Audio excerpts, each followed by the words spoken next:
بسم اللہ الرحمن الرحیم۔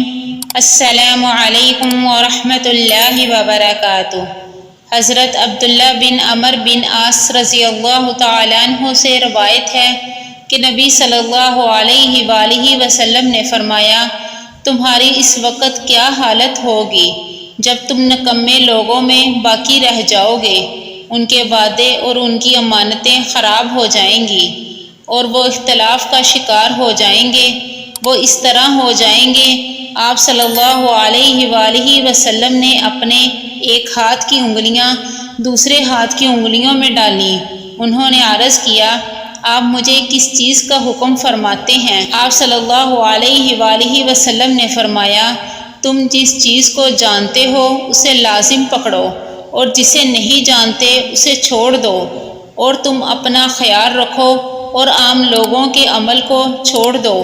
ایک دوسری روایت میں ہے، اپنے گھر میں رہو، اپنی زبان پر قابو رکھو، جو چیز پہچانتے ہو اسے پکڑو، جسے نہیں پہچانتے اسے چھوڑ دو، تم اپنی فکر کرو اور عام لوگوں کے معاملے کو ترک کر دو۔ مشکوٰۃ المصابیح حدیث نمبر 5398۔ حضرت ابو ہریرہ رضی اللہ تعالیٰ عنہ بیان کرتے ہیں، رسول اللہ صلی اللہ علیہ وآلہ وسلم نے فرمایا، اس ذات کی قسم جس کے ہاتھ میں میری جان ہے، دنیا ختم نہیں ہوگی حتیٰ کہ لوگوں پر ایک دن ایسا بھی آئے گا کہ قاتل کو معلوم نہیں ہوگا کہ اس نے کس وجہ سے قتل کیا، اور مقتول کو معلوم نہیں ہوگا کہ اسے کس وجہ سے قتل کیا گیا۔